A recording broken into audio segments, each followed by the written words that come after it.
ST. करंस का मैंगलो Indian school Narayanpur Bhagalpur. Online study materials class 3 Hindi. पाठ प्रकृति से सीखो, पृष्ठ संख्या 24। अभ्यास। प्यारे बच्चों, हम लोग प्रकृति से सीखो कविता को पढ़ चुके हैं। इसके प्रश्न संख्या 1 का क, ख और ग भी हम लोग कर चुके हैं। आप उत्तर भी जान चुके हैं। अब आइए आज हम लोग अभ्यास पाठ में आगे बढ़ते हैं। प्रश्न संख्या 1 का घ।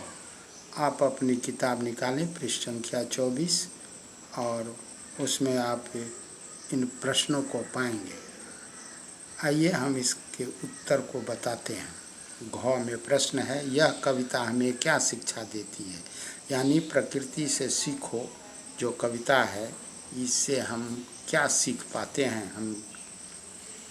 तो उत्तर है, यह कविता हमें यह शिक्षा देती है कि हम बहुत सी बातें प्रकृति से सीख सकते हैं। प्रकृति ने हमें अनमोल वस्तुएं दी हैं। तो बच्चों आगे बढ़िए। प्रश्न संख्या अंगों में, मेल जोल से रहने की सीख हमें किससे लेनी चाहिए? आपने इस कविता को पढ़ा है और आप देखिएगा कि जब बीच में आप पढ़ेंगे कविता की पंक्तियों को, तो वहीं पर इसका आंसर उत्तर मिल जाएगा। क्या है प्रश्न? मेल जोल से रहने की सीख हमें किससे लेनी चाहिए? तो उत्तर है, मेल जोल से रहने की सीख हमें दूध और पानी से लेनी चाहिए। क्योंकि दूध और पानी आप जानते हैं, अगर दूध में पानी मिला दिया जाए तो वो मिल जाता है, घुल जाता है, अलग अलग वो नहीं होते हैं। या पानी में ही दूध मिला दें तो भी वो एकदम से घुल मिल जाते हैं।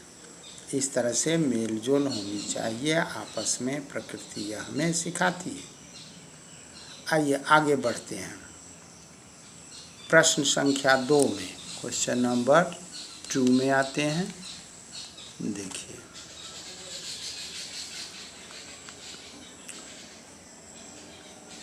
तो अंगों वाला आप जान गए। मेल जोल से रहने की सीख हमें किससे लेनी चाहिए? तो उत्तर, मेल जोल से रहने की सीख हमें दूध और पानी से लेनी चाहिए। आइए प्रश्न संख्या 2, पंक्तियों को पूरा करो। क में है, लता और पेड़ों से सीखो डैश। इसके अगली पंक्ति क्या है कि लता और पेड़ों से सीखो सबको गले लगाना। ये दोनों ये पंक्तियाँ पूरी हो गई। और ख में आइए, पृथ्वी से सीखो सबकी नित डैश। तो क्या है? पृथ्वी से सीखो सबकी नित सच्ची सेवा करना, सच्ची सेवा करना। तो इस तरह से ये हमारा आज के लिए हो गया। फिर हम आगे बढ़ेंगे। Thank you.